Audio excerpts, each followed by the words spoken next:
Assalamualaikum warahmatullahi wabarakatuh. Selamat siang saudaraku, para petani, pekebun kelapa, pencinta dan penghobi kelapa dimanapun berada.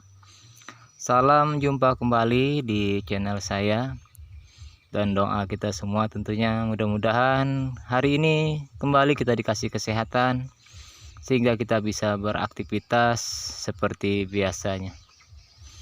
Sebelum lanjut nonton video ini, kembali kami minta dukungan untuk channel ini agar bisa berkembang, berbagi manfaat, berbagi informasi tentunya kepada para petani, pekebun kelapa, pecinta dan penghobi kelapa dimanapun berada.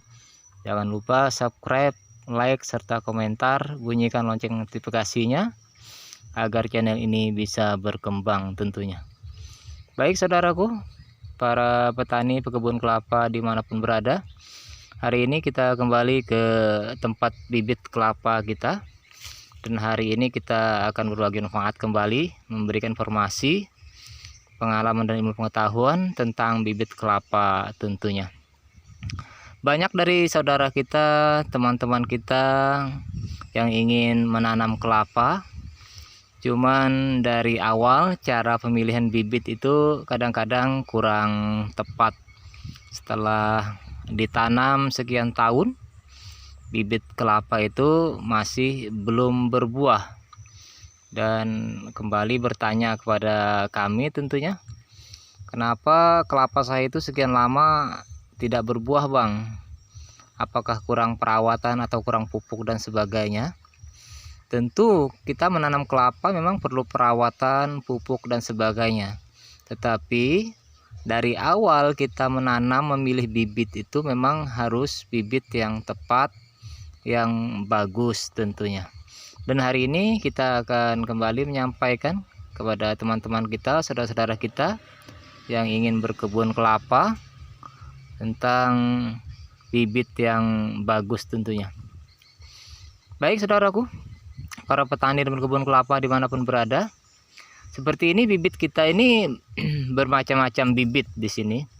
Bermacam-macam bibit, ada yang bibit kelapa lokal, kelapa dalam, ada bibit kelapa hibrida, bibit kelapa pandan wangi dan sebagainya. Tentu ciri-ciri bibit itu sama. Kalau kita dari awal menanam itu tepat pemilihan bibitnya, tentu hasilnya pun nanti setelah besar dan berbuah juga bagus. Yang pertama kita perhatikan ialah, pertama milih bibit itu cari buah kelapa bibitnya itu yang besar. Yang besar seperti ini saudaraku. Ini buah kelapanya besar, kulitnya tipis dan isinya besar tentu. Dan kedua kita perhatikan adalah pangkal batangnya.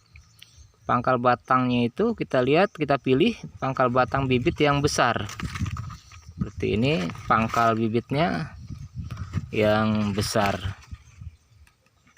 dan daunnya pun bagus tentunya. Dari awal tunas sudah ada daun. Ini nandakan bibit ini bibit yang bagus. Dan selanjutnya yang perlu kita perhatikan ialah ada warna batang. Ini warna batang kelapa bibitnya. Ini ada yang warna hijau, dan ini ada yang berwarna kuning.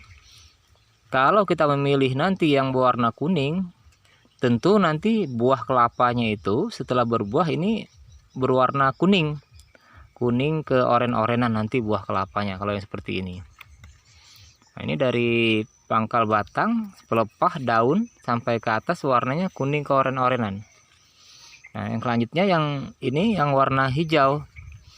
Dari awal dia sudah hijau, batang, daun, tunas, nanti buahnya juga, buah kelapanya itu hijau. Buah kelapanya hijau. Dan kembali kami ulangi, perhatikan memilih buah kelapanya itu bibit itu yang besar. Bibit kelapanya yang besar, dan tentu hasil buahnya nanti besar. Dan ini bibit seperti ini biasanya kurang dari 4 tahun, 3 tahun setengah sudah berbuah. 4 tahun sudah menghasilkan buah. Beda dengan bibit yang lain, kita kasih contoh.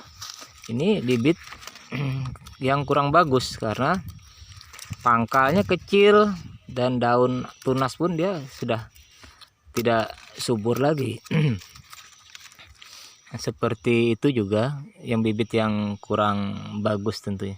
Yang kita sarankan adalah bibit yang bagus, karena kita mengharapkan hasil yang bagus tentunya untuk para petani dan kebun kelapa dimanapun berada. Kalau cara perawatannya itu semua jenis kelapa sama. Setelah kita tanam, ini umur tanam nih 1,5 bulan sampai 2 bulan itu sudah siap ditanam bibit kelapa itu.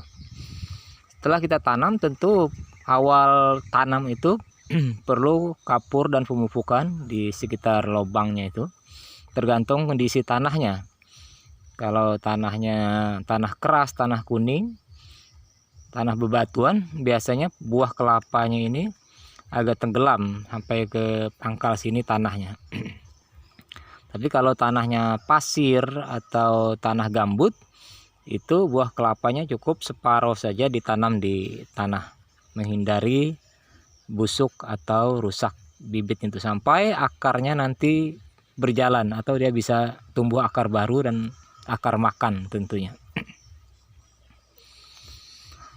Baik saudaraku, demikian informasi hari ini, mudah-mudahan bermanfaat untuk para petani dan berkebun kelapa tentang bibit-bibit kelapa yang bagus yang perlu kita tanam tentunya, dan nanti tentu menghasilkan buah dengan umur yang tepat. Dan mudah-mudahan informasi ini bermanfaat untuk para petani, pekebun kelapa, penghobi kelapa dimanapun berada. Sukses terus petani kelapa Indonesia. Sampai jumpa lagi di video-video selanjutnya. Assalamualaikum warahmatullahi wabarakatuh.